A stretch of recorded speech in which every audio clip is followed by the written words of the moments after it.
Okay, I guess we'll go ahead and get started. I'm Scott Figdore, Professor of Science. Robert L. Fox, Endowed Professor of Science. We'll talk a little bit about Robert L. Fox today and his contributions and contributions to the Parker family today. I want to invite you today, we're going to talk a little bit about some of the research that I've done. Actually, we're going to give you a good sense of the not only Dr. C.C. Parker, but some of his family members that have been, a lot of UIU alums, if you noticed on the board. Okay. But also, they've been very big benefactors. So we're going to talk a little bit about that Parker family. And again, C.C. Parker was an individual who was a doctor, a medical doctor, but he dabbled with biology, with botany, working with plants, like to work and collect plants. And I'm kind of feeling like I'm a little bit that way myself, as a matter of fact. So hopefully you'll get a good feel for Dr. Parker, his family, some of the things some of the stuff that he collected. And then again, kind of a little mystery thing that I've been working on lately, trying to find the samples that he had left here. Okay, so we're going to be going through that a little bit here. I think, just so you know, I think at 6 o'clock there's supposed to be an international culture night. So I've got a lot that I want to cover, but again, I'll try to get you on your way for that if you'd like to. I'll try to feed your mind here till about 6, and then you can go feed your face, I guess, in a little bit with the international culture night. Okay. So again, maybe I should at least mention again, I've taught here at Upper Iowa for 26 years now. This is my 26th year. I have taught all kinds of different things. Most of my background, again, is in plant science, actually plant genetics in particular. So actually, my expertise, if you will, is a little bit more with molecular genetics, particularly plant molecular genetics. However, since I've been here, I've taught so many different types of classes. And actually, the class that I'm teaching right now, the Plants of Iowa class, and I think I've got a few of those students, hopefully a lot of those students here, with the Plants of Iowa class that I'm teaching, again, is something that I just took on about 10 years ago when Professor Lou Cherbuck retired. So I'm actually in a big learning curve here myself, just trying to ramp up with some of this stuff. I've had a lot of classes in plant IDs, systematics, classification, things like that. But again, there's so much still to learn, so I'm still on a learning curve myself with this. I think one of the wonderful things about Upper Iowa University is we value lifelong learning. Okay? So I'm glad to see y'all here. And I have to admit, I don't know if there have been that many of those in the past, but it's a darn good idea. Okay, so again, I'm glad to see it. There are a few members of the university community here, and a few from a little beyond, which is fine. So again, I'd really like to kind of dedicate what I'm talking about today to the community, the UIU community, the town people, the students. Students, you guys are part of the community as well. Obviously, faculty, administration, and so on. So again, it's great to be here. Okay. For the overview, I actually plan to probably talk a lot more about the Parker family when they come. They usually come every year for a visit here, kind of a reunion. So I am going to go through some of the Parker family relationships here. And I've got a little bit of the genealogy here, as a matter of fact. No, there won't be a test on this when you're done. But again, hopefully you'll see how dedicated these people have been. Dr. Parker and his relatives we'll see here, okay? Beginnings of the Upper Iowa University Herbarium Collection, which basically Dr. Parker and Dr. Fink started, okay? Like I said, these samples here kind of got lost, not necessarily lost, but misplaced, forgotten a bit. The family asked about them, so again, I kind of went on a search to find this Parker collection that he left behind. We'll talk about some more. And what would be a good talk from a botanist if we didn't talk a little bit about the importance of dead plants? I mean, come on. Okay. So again, we'll try to make sure that we understand why it's important to have these types of archival records, if you will, and how they can help a lot of what some of our conservation management students might like to do in the future. Okay. All right. Once again, I'm going to have a few slides here from associated with the family. I'm going to spend a little bit of time with Dr. Parker, but I'm going to mention some of his other family members as well. CC stands for Charles Coleman Parker. Again, actually, he was from Ohio originally. He was able to go through and earn his medical degree at Columbus, Ohio, before he came here. He actually, about the time when he had his first child, he started looking around for other places to live. He wanted to branch out. Yes, and so it was 1855 when he actually came to Fayette. Okay, and again, he met the people that were instrumental in actually starting Upper Iowa University at that time, and he became part of that group. Okay. As a matter of fact, again, they asked him right away if he would be comfortable with being their physician, a resident physician. They didn't have somebody living in town as a doctor at that time, and so consequently he accepted that post. And then when he came, he got very involved with what was the Fayette Seminary, which then became Upper Iowa University. Okay. Even with one of the first boards, he was elected to one of the first boards of Upper Iowa, and he was, I actually went through the various bulletins and catalogs up through 1906 when he passed away. And again, he listed as a board of trustee almost every year. There were a couple years there where I couldn't find him in the Board of Trustees list from 1858 to 1895. Then, interestingly, one of his sons took over, and then another son took over, which is kind of cool. Okay. I'll mention one thing here. He led quite an interesting life. There is a book that a fella by the name of Richard Barker had put together. Maybe some of you are familiar with Richard Barker. He taught here for a little while in business. He wrote a book called At Stormy Time. It's listed as a historical novel. Okay, which again is kind of odd.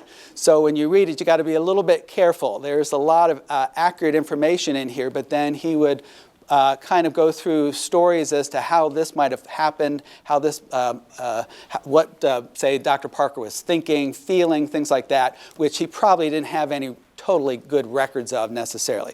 So again, you got to read it with a little bit of a grain of salt, but there's a lot of good information in here. And there were a couple things in here. Dr. Parker actually hobnobbed a couple times with a couple what would have been future presidents at that point in time. The book talks a little bit about, he was actually asked by a fellow by the name of Abe Lincoln, who was a lawyer at the time, to help out with a trial and be a medical expert for the trial. Okay. Abe Lincoln asked him to do that. And again, there is records of his contributions in that particular trial. Actually, Lincoln was trying to help out a friend at that time, but again, a couple of years later, he was running for president. Okay. In another place, we'll talk a little bit about some of the Civil War information, and in another place in here, it talks about he actually had a quick meeting with Ulysses S. Grant, who was, again, a general at the time, but obviously, again, ultimately became president at some point in time. Okay? So again, he actually had all kinds of wonderful stories that he was probably able to bring to Fayette. I guess this is the closest thing, I guess, to the pioneer version of Keeping Up with the Kardashians. He had all kinds of wonderful connections. Okay. All right. Again, he did what basically the students at Upper Iowa around the time of the Civil War decided that they wanted to sign up and fight for the Union. Okay. So again, they created a company, Company C, and he, at that point in time, just decided that it was very, very important that he support those students. So he actually volunteered to go and be the medical surgeon for the 12th Iowa Infantry. Okay. Honestly, I can't even imagine, as a, say, faculty member, as a board member, being that dedicated to want to to go to war when he really didn't have to. I think he was around 40 at that time. So it was quite amazing. Again, so he volunteered. He was they accepted his service. He went with the Company C. Went through a couple encampments near Dubuque and St. Louis before they actually got into some active service. Particularly, he was involved with helping with being a surgeon during battles at Fort Donel and at Shiloh in Tennessee. Now, again, I'm not an expert in Civil War history, if you will, but one of the passages in Barker's book, I think, really brings home his dedication and what he had to go through. So if you don't mind, I don't want to read it. I'll try to paraphrase it a little bit. So it's February 15th, 1862, sorry, Fort Donelson. He set up surgery in a one-room cabin with one window. Okay. All of a sudden, the wounded started coming in that day. Okay. Grape shot, shrapnel wounds, basically broke away the bones of arms, legs. I know it gets a little bit gruesome, and I apologize. So he had to go through a series of amputations, amputating legs and arms all day through this process. The cabin was so small that they had to literally take the arms and legs, the amputated limbs, and toss them out of the window. Okay. At one point in time, it mentions in this, and again, I don't know if this is totally historically accurate, what was said, but again, one of the arms that was just tossed out of the window fell back in.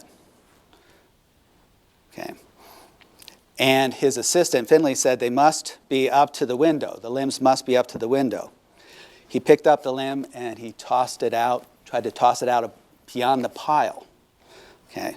Charles, it says here, stood for a moment until his reason told him he had neither the time nor the energy to do what Finley had just done with every new severed limb.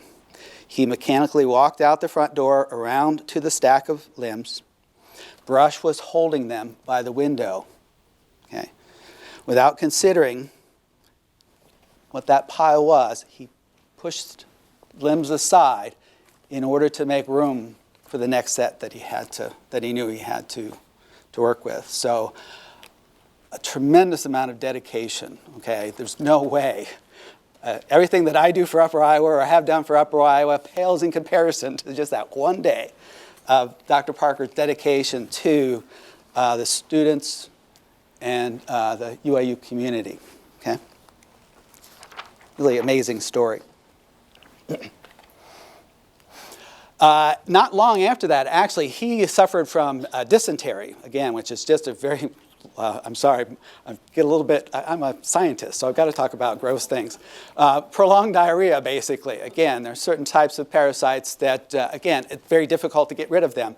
And so consequently, it really drained him. He wasn't able to continue to do his work. So he asked to resign due to illness, came back to Fayette, and again, from 1862 to basically until he died, he was here at Fayette.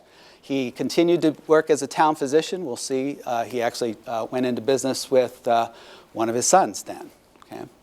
And like I said, he had remained a UIU board member. He sporadically was a lecturer. When I looked in the catalogs, he wasn't listed as a lecturer very often, but still there's a lot of articles in the Collegian that suggest that he, again, that he was teaching at various points in time.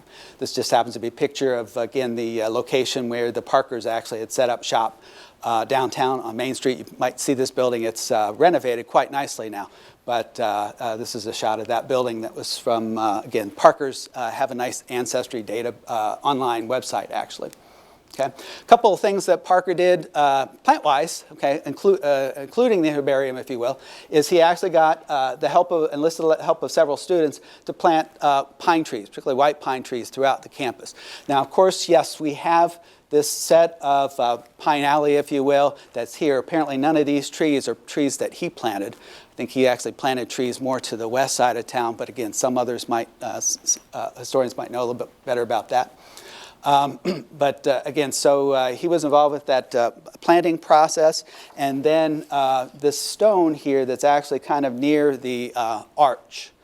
Okay, if you take a look at that stone, it actually mentioned a particular tree, an elm tree, that he planted one of his first years when he was here. I know this is probably a little bit hard to see, but basically it talks about this elm tree. There's actually a little booklet that was put out by the State Historical Society of Iowa in 1965. It's a special edition all about Upper Iowa. Okay.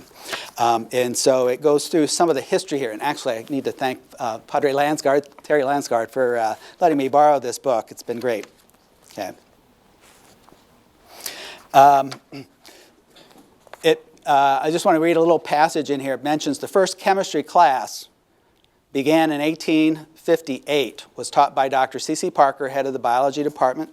Dr. Parker, a medical physician and an avid botanist, had settled in Fayette in 1855.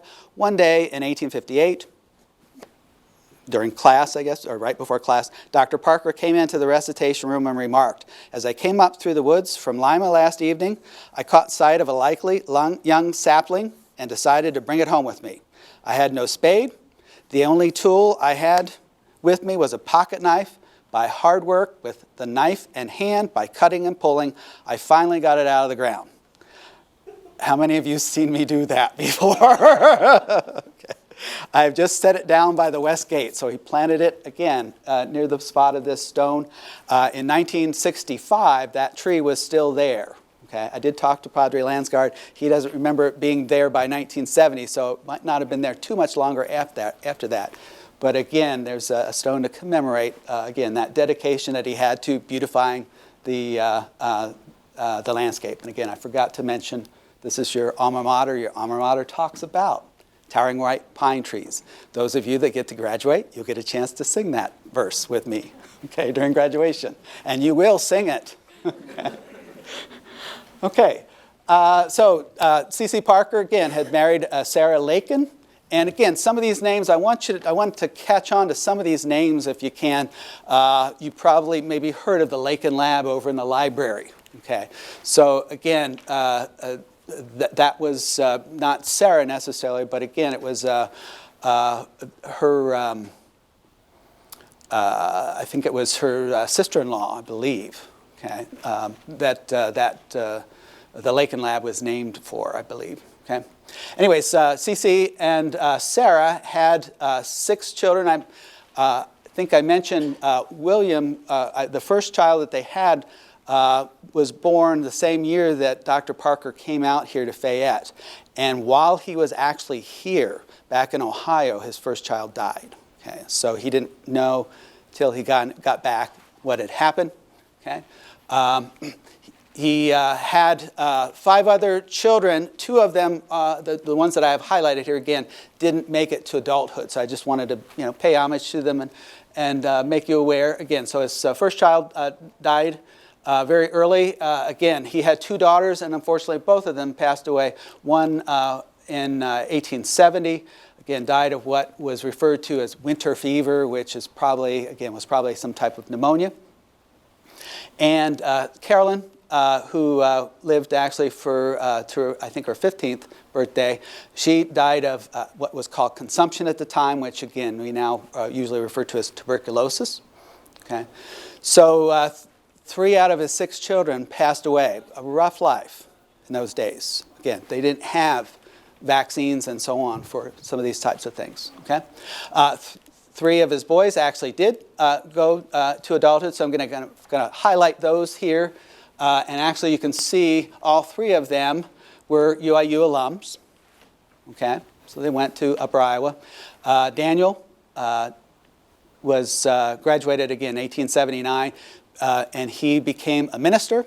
He actually hung around here for a little bit. I think he went for a stint to North Dakota, but then came back to around the Fayette area. Okay, he actually had children as well. This lineage, there isn't as much information in the Parker ancestry on this lineage, so I'm gonna kind of pass a little bit on that one. But again, he became a minister. Actually, I think Dr. C.C. Parker, I think his father was a minister, as a matter of fact, as well. Okay. Charles Lucius Parker also graduated from UIU. He went out to North Dakota, became a farmer, worked as a farmer, and again worked as a banker. Got the bug to go out mining, to make a fortune, if you will, into Montana. Did that for a little bit. Then he ended up going back to become a lawyer. Okay, so Dr. Parker had a minister, a lawyer, and then his son, J.D., his youngest son, J.D. James Donaldson, J.D. Parker, also became a medical doctor, a physician. He actually came back to to Fayette, and joined his father's practice. And after his father passed away, he actually practiced until he passed away. Okay.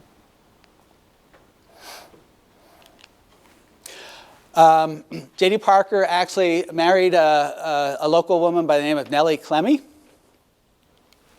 And again, I want to focus, so we're at Parker's children, if you will. We're going to go to some of Parker's grandchildren here a little bit, if we can. J.D. and Nellie, actually Nellie was an Upper Iowa grad as well. Okay? They had 3 children here. Hugh Parker, Hugh K. Parker, Hugh Clemmy Parker, or H.K. Parker. Okay?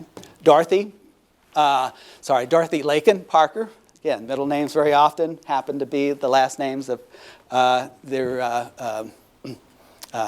grandparents, say. And Eleanor Bowles Parker, with 3 children from J.D. Parker. Okay. Hugh went on, graduated from Upper Iowa University, went on to get a PhD from Johns Hopkins University. Okay. Worked as a chemist. Yes, Dr. Vitakofer. Okay. And again, had an interest in flower chemistry. Again, we'll come back to then his son here in just a minute. Okay. Dorothy Lakin Parker actually graduated from Upper Iowa as well, and then got credentials to work as a nurse. Okay. And I think when she was back east, if you will, she married a fellow by the name of Lee Holloway Gable. And we'll talk about their son here in a little bit. Okay. So we got a nurse of the J.D. Parker's children. Again, we got a PhD chemist, a nurse, and then Eleanor Bowles Parker also graduated from Upper Iowa University, went on to get her master's in drama. Okay, and she became a teacher. And then she married a guy who actually also became a teacher. This fellow lived, I guess, down the street from them when she was growing up, a fellow by the name of Robert L. Fox. Okay. So I want to mention a little bit about Robert L. Fox, since, again, my title is in homage to him. Okay. Born in Fayette, also a graduate of Upper Iowa University. Again, married the granddaughter, if you will, of C.C. Parker. He went on and got his PhD from Columbia University. Then he went and did a stint of teaching in various places. He ended up actually teaching for a little bit before World War II in Istanbul, in Turkey. Okay, and it's actually his wife taught over there as well. Okay. About the time of the war, he came back, and he started working with the U.S. Army Chemical Corps. They were working on a particular project called the Manhattan Project. Anybody familiar with the Manhattan Project? Yeah. So again, it's not clear whether he actually helped with the making of the bomb. Again, it was the Chemical Corp. They were probably doing all kinds of things. Okay. So I don't really know what he was doing, but still, I kind of doubt that Kim Kardashian can claim that she had an ancestor that worked on the Manhattan Project. Okay.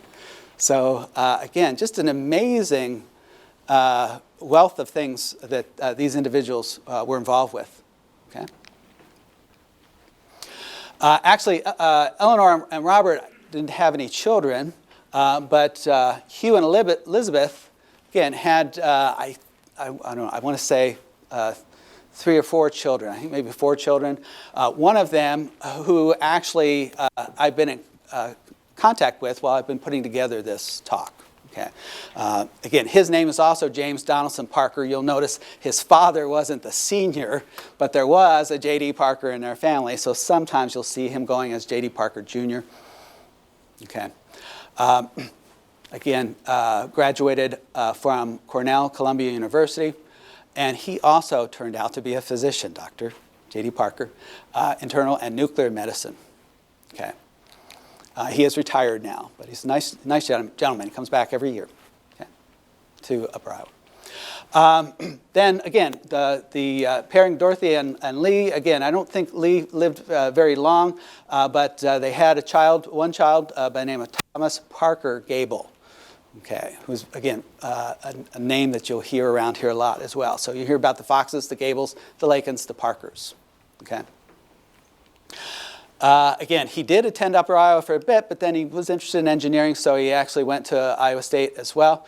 Got his PhD from UCLA, Worked as an aeronautical engineer at a time when I'm sure there was a lot of cool things going on in aeronautical engineering, okay. And he worked for the Jet Propulsion Lab. Oh my gosh, what a great family, okay.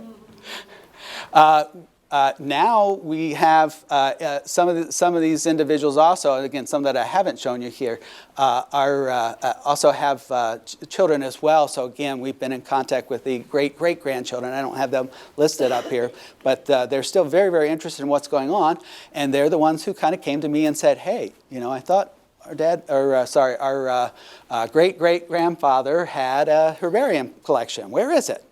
Okay, so we're going to be talking about that as we go along here. Again, I mentioned these names. You can kind of see them all over campus, okay, if you will. Again, Parker Fox Hall, obviously. Again, I mentioned the Lakin Lab. There is a medical display in the library. You should get a chance to see that. J.D. Parker helped us to collect that, those archival materials and hand them off to our library staff and our archivists. Okay. Of course, the C.C. Parker Herbarium Collection that I have over in Baker Hebron, and I've got a little bit of it here. Okay, not a lot of it, not all of it.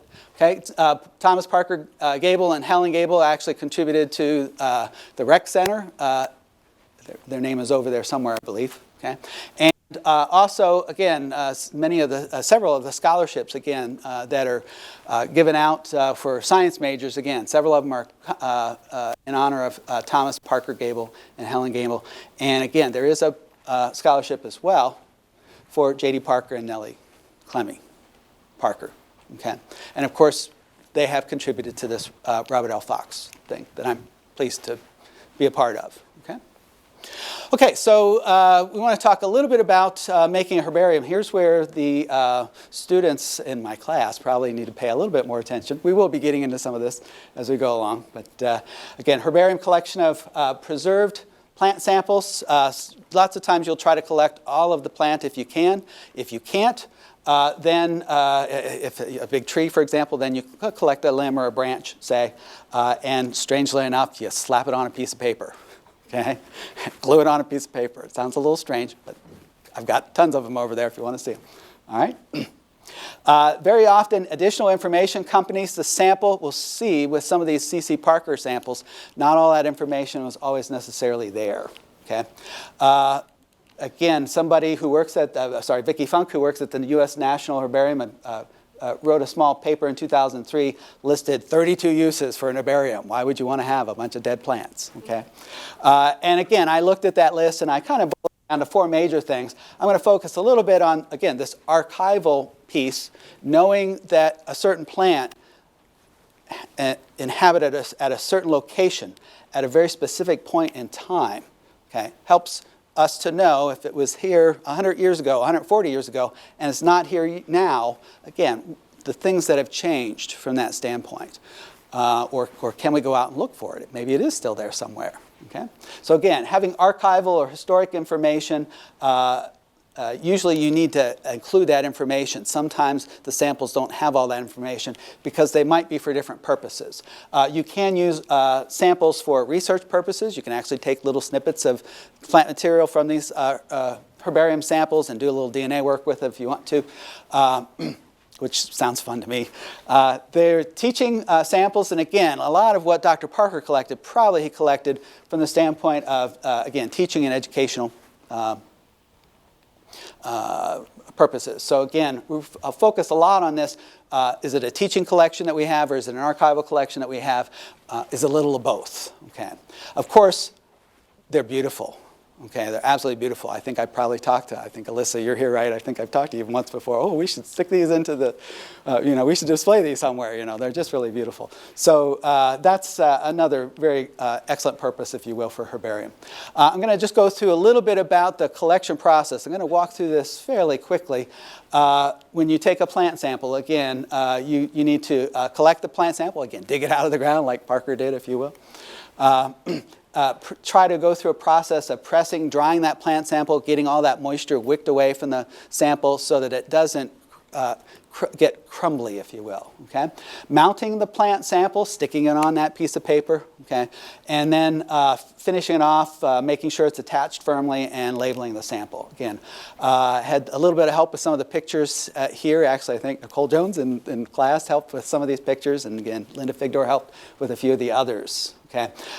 Collecting. Again, usually you're outside when you do this, but I didn't have some good pictures from outside, so I took a greenhouse plant that I had. This is a passflower. This is actually a plant that is native to around this area. You can find up in the drier hills, hill prairies, if you will, the passflower. But we had a couple in the greenhouse, so I decided to go ahead and pull one out, show the class how you go about collecting this plant.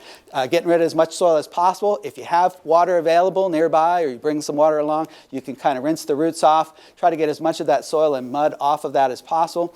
And then again, you'll be putting into this press.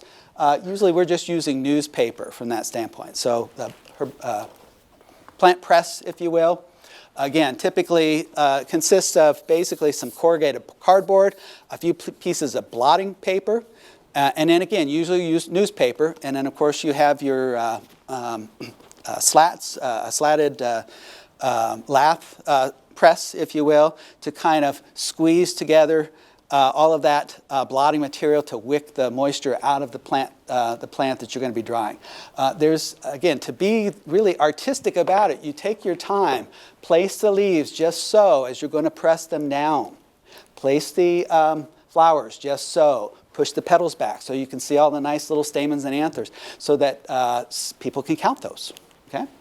Because sometimes you might have to for certain types of species if you're trying to determine what species it is. Okay? Then you'll go ahead and put that in, clamp that down in the press.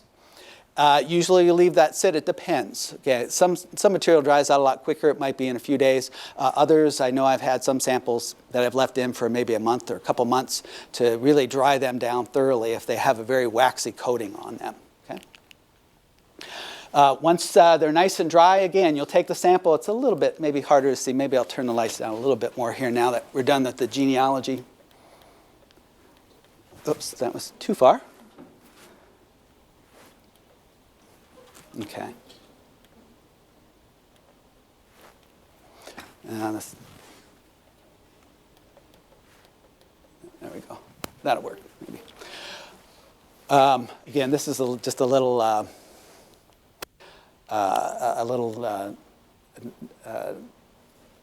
nut sedge, I think, is what this is called. That happened. We found it down at the fen in Countons Fen down here. It's actually a threatened species. I have a scientific collector permit, so I'm able to collect these. Okay. Usually the materials that you use to mount this plant sample onto this piece of paper, again, the paper itself, the herbarium sheet, all of these things are archival quality. Usually they are acid-free. Acid is your enemy when you're trying to preserve plant samples for 140 years. Some of these are 140 years old, okay, 150 years old. So you use acid-free paper. There's linen tape here that's acid-free. Acid-free paste that you use, glue. Paste, I guess. This is usually used as paste. For the plants, there's some acid-free glue that you'll use to put the labels on. The labels are archival paper, acid-free. The pens are acid-free. Marking pens, I mean, everything you do, you think about trying to protect that plant sample from the dangers of acid erosion, if you will. Okay. Again, you'll go through gluing that sample, putting it onto the paper, Usually you'll use some paper toweling, if you will, to kind of wick away some of the excess glue.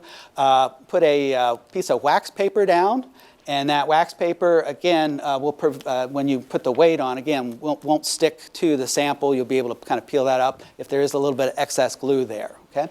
And then again, you'll put on this usually a very heavy weight, heavy uniform weight, to try to keep that sample pressed down. You'll leave that under that weight, once again, for probably several days in order to get a nice properly mounted sample.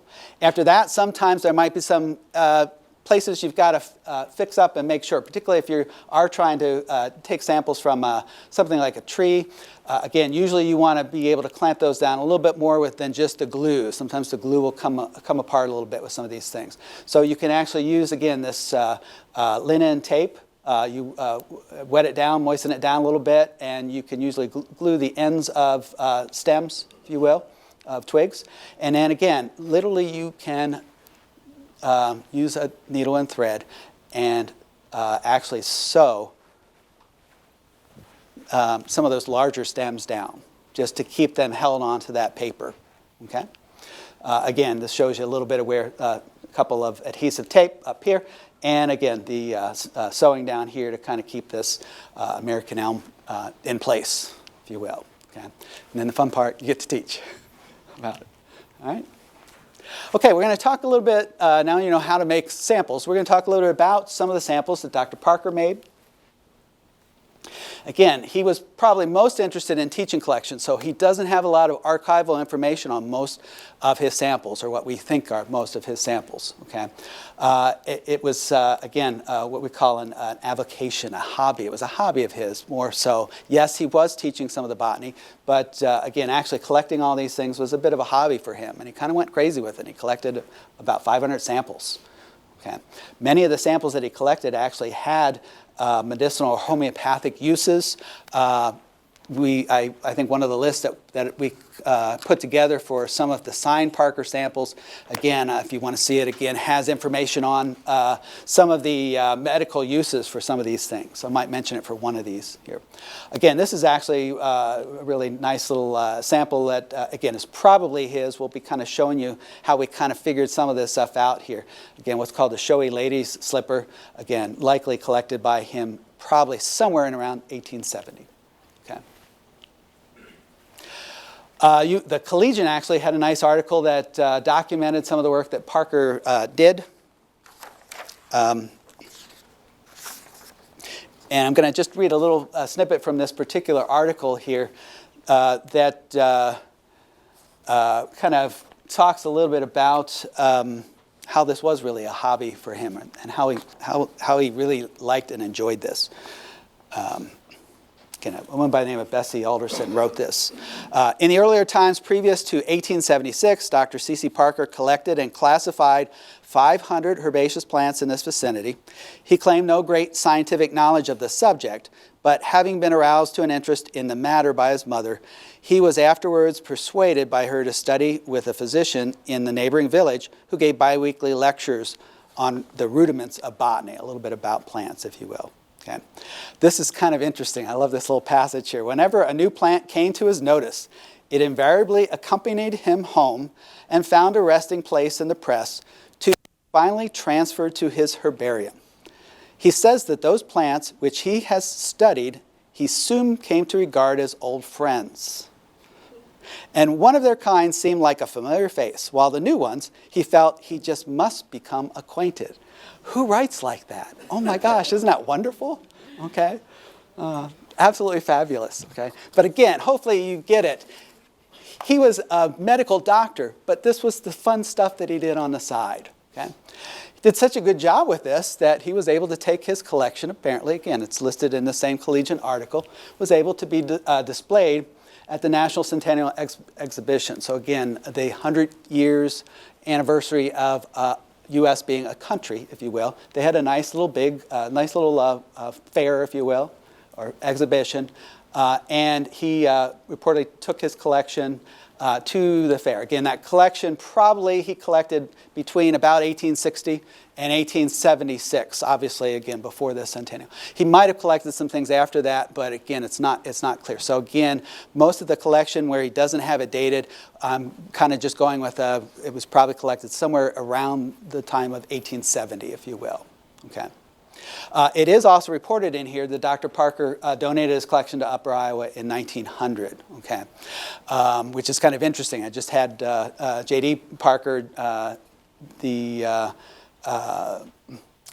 great-grandson of Dr. Parker, kind of asked me, he thought he'd heard in one of the recollections from his grandfather or something that it had gotten given to the State Museum in Des Moines. And I said, I don't think so. I think we've got it.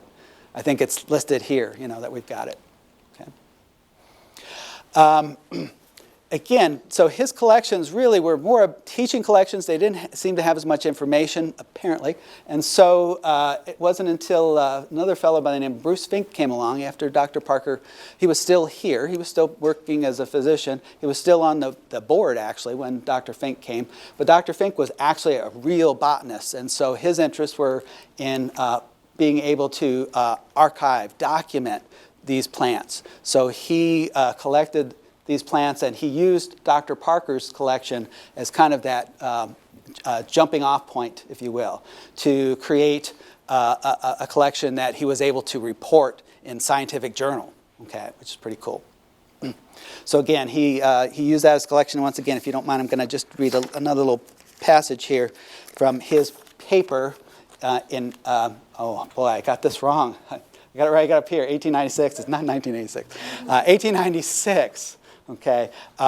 This was a paper in the Iowa Academy of Science that they were only only had a periodical like this for 4 years. And actually the first year that they had that periodical, Bruce Fink actually had a publication in there about a couple orchids and a couple plants that he had found for the first time, new to Iowa, if you will. Okay. Then he came up in 1896 with this paper, and right away, in the very beginning, he mentions, it says a considerable amount of work was done on the Florida of the vicinity of the early settlement, vicinity of Fayette since the early settlement. During the last 5 years, the writer has explored the region thoroughly. He mentions a list of a few more than 700 species that he then documented in his paper. Says the early work was done by Dr. C.C. Parker, who previously to 1878 had collected and preserved nearly 500 specimens of our herbaceous plants. Dr. Parker's herbarium contains 28 plants not found by the writer, which are listed. So he actually gave credit to Dr. Parker for some of the samples that he, Dr. Fink, could not actually find. Okay, and that's been helpful to information as we've been trying to find the rest of this collection. Okay. So he, again, gives Dr. Parker credit from that standpoint, which is wonderful. Here's Dr. Fink, Bruce Fink. Again, like I said, he was a true botanist, if you will. He actually was really interested in lichens. Maybe, again, some of you had botany. I know you probably remember what lichens are. But again, for those of you that don't know, lichens are what we call a symbiotic relationship between, used to be, we always said it was between two organisms, an algae or photosynthetic bacteria and fungus. Okay. Now it seems like they found reports of a third or, well, second fungus, if you will, usually a type of yeast that gets involved with the association. Dr. Fink would have never known that, okay, but again, now we do through the wonders of science, okay. So again, he was lichenologist, but still he did quite a bit of collecting of higher plants, if you will, and again, his samples, very few of his samples are here anymore. We'll see, I'll mention a few of them. But again, he actually, once he wrote his paper, he sent off several of his samples to the National Herbarium in Washington, D.C., and again, to the Ada, what is now the Ada Hayden Herbarium at Iowa State. Okay, so those samples are there. I haven't actually tried to look through the archives. I did a little bit, but I didn't get through it too much to find some of those samples in particular. Okay. again, this was the name of the research paper that he did here. And I just want to point out again, like I said, he talked about 28 plant species. Here on this one page, there's actually 4 different plant species in what we call the mint family. What used to be called the Labiatae family. Now it's called Lamiaceae family, or more commonly the mint family. And again, these were mentioned by Dr. Parker. I think I've got 3 of these here with me. I think. Again, I can't be sure because they were never signed by Dr. Parker. But I'll go through how we try to figure that out, if you will. Okay? So, moving on now, we want to talk a little bit about how we try to relocate this Parker collection. So it was probably about 3 or 4 years ago I had the opportunity to meet with several of the Parker family members. And they came and they basically asked this simple question. Okay? We thought Dr. Parker had C.C. Parker had a herbarium. Where is it? 500 samples. Where is it? And I was like, well, I know I've seen some of those samples around. And I had not, like I said, I've only been, at that time, probably had only been working with this for about 5 years, and said, I know I'd seen some of the samples. So I was able to, that day, pull out about 2 or 3 of the samples and show them to them while they were here. And they were just ecstatic. But then it was like, where are the rest? So we went through the collection. I don't know exactly how many that we have in the collection, but we went through it. Actually, we went through it twice. First time I had help by Papa Perico here, who was a UAU alum now. But he was nice enough to go through the samples, and he basically looked for all the ones that said C.C. Parker on them. They were signed by C.C. Okay? I'll mention what he found with that in here in a little bit. Then all of these other things started to come together in terms of these little relationships, and I started to realize, oh, there are more samples here. There are definitely more samples here. So I had to go through this past summer. I went through. Actually, while the family was here, I found some of these samples and started to make these connections. But then through the rest of the summer, last summer, again, I went through the collection again, laid it all out like this, and again, found a bunch more, if you will. Okay? So just want to go through a few things with this. This is the more sciencey part, if you will. Okay? So there were some of these unsigned samples. This is a sample here of something called Nephalium polycephalum, what is called here. It has, again, a lot of these scientific names actually have changed over time. Sometimes this is called many-headed everlasting as a common name, if you will. Okay. But again, we saw a lot of samples that had a label that didn't have anybody's name on it. I'll show you this blow up here in just a minute. And then it had a species, we say, annotated, noted on the herbarium sample. Okay. So when you take a blow up of this, again, Nephalium polycephalum, what a name. But look at that G. I didn't even recognize that as a G at first, okay? And then I was like, oh, it has to be, with this name here, it's got to be Nephalium, okay? That intrigued me. And again, I saw a lot of this kind of curlicue thing going on. So I asked for samples of Dr. Parker. I knew the family had some samples of his handwriting from notes that he had written in various places. This is one of them that he wrote, basically requesting some money from a fellow by the name of General Baker. Look at that G, okay? Not exactly alike, okay? But starting to put 2 and 2 together. So we took some of these samples, and I started looking, and I'm not a handwriting expert, okay? But again, started to look at some of the things, the way Parker particularly wrote some of his capital letters. Every time he signed things, and we saw this with the ones he actually did sign, he always had these curlicues on the C's, C.C. Parker. Okay. Curlicues we found on some of the P's and the R's of all of these annotated samples that weren't signed by him. And I started to put that 2 and 2 together and say, oh, maybe these are the lost samples. They at least have his handwriting on. They just don't have his signature on them. Okay? So again, we went through, again, the first pass, pretty much Papa Perico went through, found, again, about 119 herbarium samples.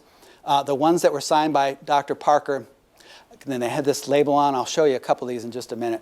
But these that were signed, usually actually right on the label, they had the annotation right on the label. They didn't have it sticking up above the label, if you will. Okay. Unfortunately for us, again, many of these samples he had collected back in Ohio, back in 1868, 1867, I think. So the vast majority of them were Ohio, so they weren't really helpful to, again, what Fink reported on was the samples that they found from Fayette. Okay. We only found about 14 of them that had his name on them from Fayette. Most of these were actually Rosaceae, the rose family, or Ranunculaceae, the buttercup family. Okay. And then he had a few from Kentucky, but he wasn't very far. He didn't live very far from Kentucky, so I think he visited down there and picked up a couple of those samples. So many of them, again, just were like this, if you will, that just had one sticker on them. Okay, with a name, but usually they had the name written on it. This one was kind of intriguing, though. This particular sample here, not the one here, this one for Polygonum persicaria, spotted lady's thumb. Again, you saw these P's with these fancy capital P's, if you will. But the nice thing about this sample is that it had two stickers on, if you will. One that said this one was from Ohio and gave a date, which was common with all the other signed ones, and actually signed. This is signed by C.C. Parker, okay, with the little curly Q's. But then it had another one on here that looked like all of these other samples that weren't signed, okay? It had the Herbarium of Upper Iowa University. Usually I only saw this kind of a label with stuff that was associated with Parker, okay? So it didn't have his name on, but it had his sticker on, if you will. And then again, it had this annotation that had a lot of these little curly Q things going on, okay? And I just kept picking up on that. I'm going to jump back just a second.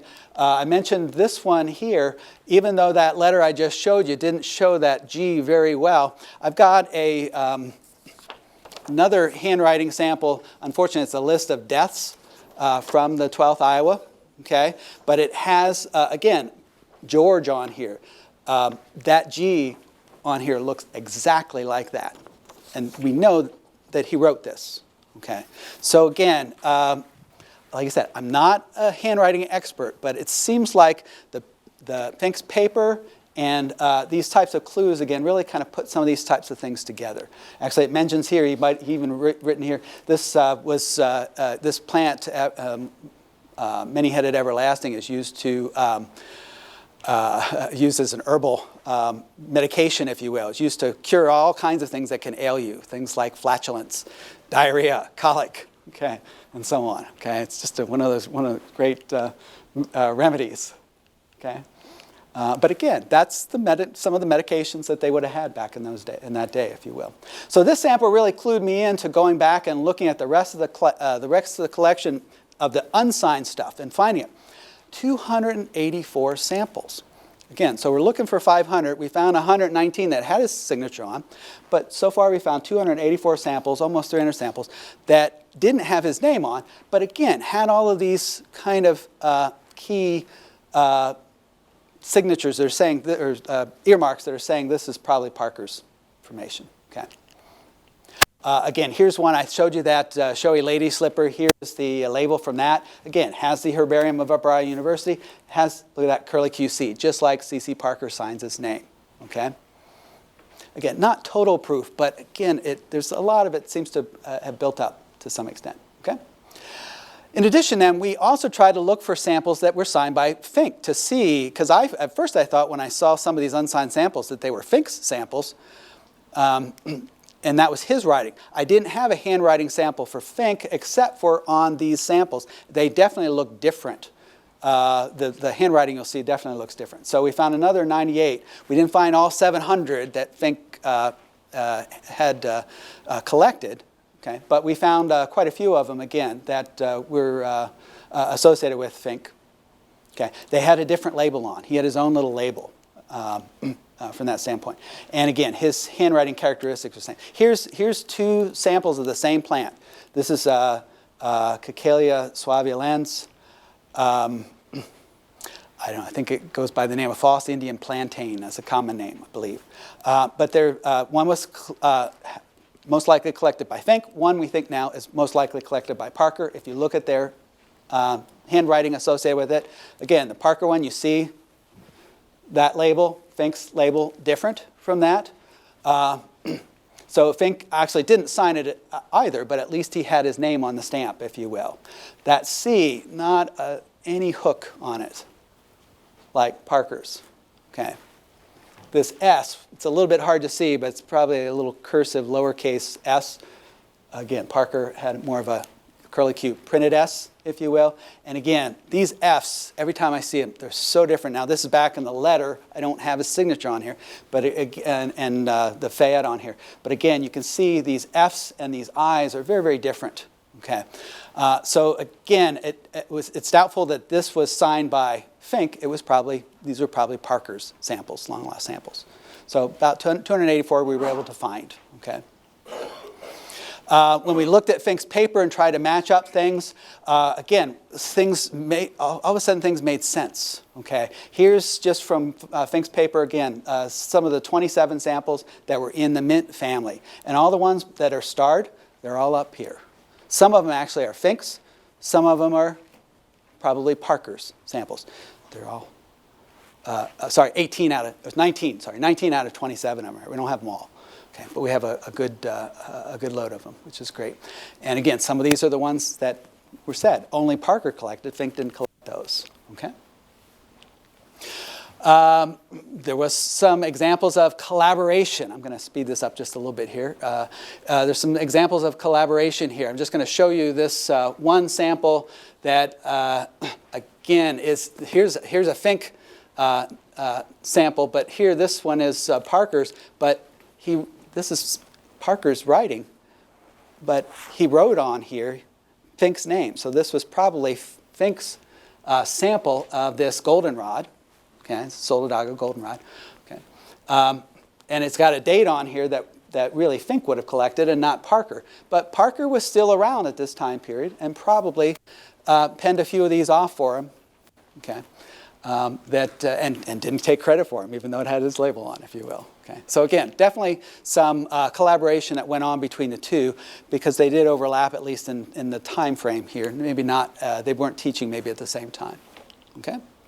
I'll just mention again, finally, some of these samples were, there are certain families that Parker didn't seem to collect, and it was mostly, again, the graminoids, if you will, sedge family, grass family. There weren't many samples that Parker happened to collect there. And I have to admit, they're terribly difficult types of things to key out. Okay, so I'm not surprised. I didn't collect them for a while myself, and now I feel a need to. I've been collecting and kind of getting into it. Okay. So now that we have these samples, again, we want to make sure that we can wrap this up and understand kind of the importance of these plants. Again, probably about 1/10 of 1% of the acreage that used to be in prairies in Iowa is gone. Okay, it's been converted to agriculture. There's a push now. There's an understanding that some of that stuff needs to come back, some of those wetlands areas and so on. How can you get it come back if you don't know what was there in the first place? So this is where these dead plants become very important, because now you have a knowledge of what was there and what needs to go back there. This is actually a picture of the Cowton's Fen, Becky's Fen, not very far from here. And this is actually kind of an interesting success story from the standpoint of nature. The Cowtons did try to plow this up and convert it into agriculture. They failed. They weren't able to do it. And eventually, again, the ecologists in the state of with the DNR were able to tell them, hey, you've got something very special here. I've been down there collecting. There's over 100, maybe close to 200 different plant species in this maybe 5 or 10 acre area. Just amazing amount of diversity and stuff you won't see. Some of it's stuff you won't see here, and some of it again I've seen John Pearson from the DNR pick up materials down there and say you won't see this anywhere else in Iowa. Okay, it's just amazing. Okay, just amazing. I get so excited about things like that. Okay. So again, there was a lot of this. These surveys, again, Parker's wasn't necessarily archival; it was more teaching. But now we're finding, that maybe we could use this as archival because we can figure out about when he collected it and so on. So again, this can kind of be helpful. This is one particular sample. Now, this is actually a sample that was collected by Bruce Fink. But the DNR actually will go around. They came to our collection actually just a few years ago, but they also were here in 1983. There's a group there that in the DNR that does this Iowa Natural Areas Inventory. They're looking to see how there are several species out there that, again, are listed as endangered, threatened, or of special concern. And so they keep tabs on those things. So they actually come and they get information, archival information. So this is a record of somebody who came from the DNR saying that he looked at this sample, which, again, happens to be a threatened sample, purple-fringed orchid. I don't think I've seen this one around here. Okay. But I haven't been collecting that long, I have to admit. Okay. Tracking other changes in species diversity and abundance. Looking for encroachment. We do have a piece of remnant prairie that was donated to us by the Plegancool family near Hawkeye. And again, there's some encroachment of some of this stuff called wild parsnip kind of going on near the edge here. So we got to be watching for those types of things. Okay. We had students from the Science Environment Club about 15 years ago reconstructed a prairie where there wasn't a prairie. Okay, out here by some of the soccer practice fields. Okay, the Churbuck Prairie, and again they established in 2002, and again it's looking pretty nice. There's plants here. This is actually this giant blue hyssop is something that you don't see, even though it supposedly is native to Iowa. I think I'd heard from John Pearson that they've never seen it. Okay, but it's still on the list, if you will, as an endangered species. You can get seed of it though. From other places. It's not endangered in other states, so you can get seed of it, and so we did, if you will, and we were able to plant that. You can get these seed mixes actually up in Decorah, as a matter of fact. Okay. When I finish up, just saying, some of the things that I want to continue to do with this, with the Parker and Fink samples, there's a lot of things that need to be done. The nomenclature, the Latin names are kind of all a kilter. Probably about half of them have changed. So just trying to get that information more accurate, repairing, restoring. Getting digital photographs. I'm trying to get Dr. Butikofer to help me a little bit with getting digital photographs of all the samples. And then again, just getting a nice spreadsheet of these things. We just have so much work that we need to do with some of this stuff. I've been doing collecting for probably about the past 10 years. I've done quite a lot of collecting in Echo Valley up in West Union. It's a beautiful park if you get up there, just beautiful. Again, lots of diversity. Volga River, also a great place to go. Of course, the Plegancool Prairie that I mentioned. Cowton's Fen is something I just started collecting there, and I'll drive by a roadside ditch, see something. I got a scientific collector's permit. I'll pick it up. Okay, so sometimes you might see me out in the roadside ditch. And then again, we have to watch for plants that will take over. We've got some reed canary grass here in this Plegancool Prairie in this one little patch here. We got to do something about that before it kind of takes over. So again, we're going to be working on that. Which is great. So again, a lot of work that needs to be done. We could use a lot of hands. We can use help from students and so on. Okay. As always, there's always lots of references from. I can't take credit for all the stuff I've talked about today. And again, a lot of people have helped me here. I don't have everybody named up here that has helped me, unfortunately. But again, just wanted to make sure that everybody knew that if they help me, I'll try to make sure that they get credit for that from that standpoint. Okay. If you have questions, I have a feeling you're about ready to eat now. So if you have questions, so, yes. They were lost, but were they all in Baker Hebron somewhere, or the library, or where all these? Yeah, that's a good question. They were. We do have a series of cabinets, just a few cabinets. It's not a very big collection. And we had them in one location. We've moved them to a better location now that's a drier area. Again, humidity is also not the friend of plants, dried plants. And so consequently, we got to move. But they were all there. It's just they were in these stacks. And I have to admit, I didn't have the time necessarily to go through all the stacks necessarily. I would look through things when I needed things, and I had my own little teaching collection that I was using, but the archival stuff I wasn't doing too much with until the family challenged me, which was exactly what they needed to do. And now I'm all on it. I'm all about it. Okay. There's a Hayden Prairie by Lime Springs in Chester. Yes, sir. Yes, I was up there last year, as a matter of fact. They've got some great stuff. There's a lot of nice prairies around about. You can probably get a map of all the different types of, again, native prairies, remnant prairies that are around. I mean, there's not a lot of acreage of them, but there are some around, and you can go see a little piece or a little slice of what things were like before, again, the plows came. Okay.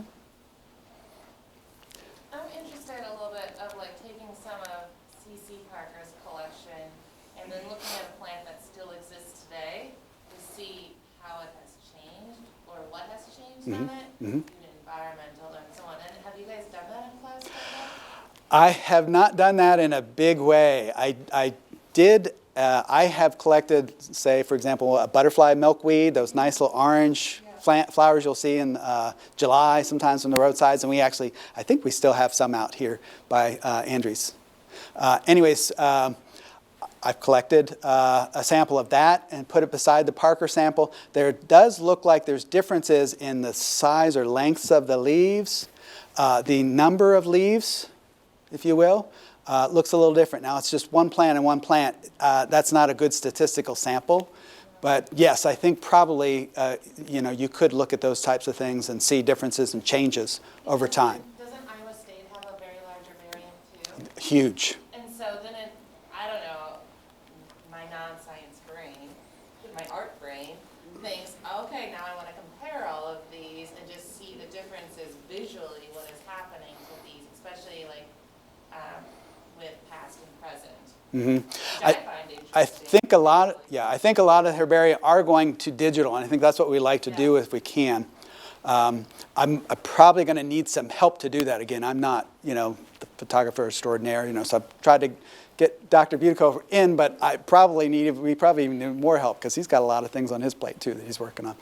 So yes, I think we definitely need to do that, and hopefully, I keep telling myself before I retire, I would really like to try to do what I can to make some of that happen.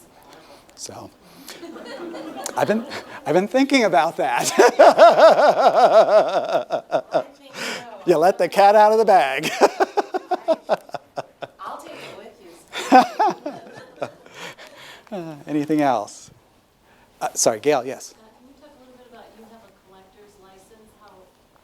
Yeah, scientific collector's permit. Again, you can actually collect with permission all kinds of things, but the endangered, the threatened, in particular, again, if you pick them or damage them in any way, again, a conservation officer can come along and fine you. $100, I think it is. So you don't do it without a scientific collector's permit. Okay. Like I said, I collected a lot of things. I probably only have about, from my standpoint, I probably only collected about a half a dozen things that, again, are endangered or threatened that I needed that permit for. But I also they keep tabs on you. They ask you every time you get it renewed. They say, what have you collected? What have you seen? What's, sometimes I'll know, Mark Leschke there at the DNR is saying, I want to know where you've seen skunk cabbage, so I kind of let him know. Terry Lansgard helped me find a nice big plot of skunk. It's on private land, but still, it's interesting that there is a patch of skunk cabbage still in Fayette County, which is kind of fascinating. So is it a county or a state? It's a state collector's permit. Usually, though, you have to be kind of specific about what you are collecting. You can make it somewhat broad, saying you're doing a survey. For example, I told him I'm surveying I'm collecting samples from the Cowton's Fen. And there's already been some surveys done. Tom Rosberg did some of these surveys actually there. And so I know what I'm looking for, what's endangered and threatened. And so then I've got my permit when you collect. You're actually supposed to have your permit or a copy of it with you when you collect. And it's for Upper Iowa, but again, it's labeled such that only I can do the collecting. I can't let the students collect. So those types of things. And I really don't want, you don't want to collect a lot of those things. You want to keep them growing and reproducing. Okay? Excellent. Was there somebody else? Jeff. I guess my question, maybe you answered it already, but as a good follow-up to that, I'm always fascinated by the need of biologists to kill things.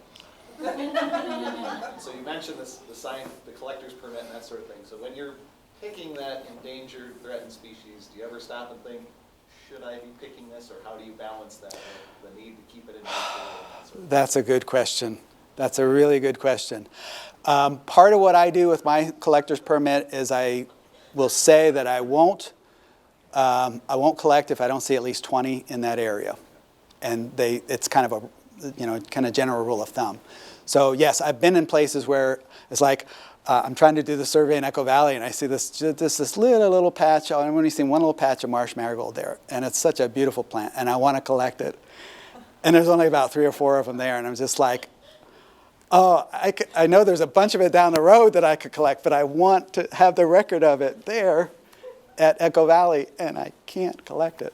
I just can't collect it. So do you go back often to see if it's growing? Yes, actually, one year I went back and I didn't see it. And that happens. So I keep going back every year to see. I think it was last year. So again, I need to go back and see if it's growing again. Again, that wet area wasn't so wet. It needs to be really, very well. It's a marsh plant, marsh marigold. So. Any other questions? Sorry. Will you label yours well so that? Yeah, actually, I'm trying to put the type labels that have information on.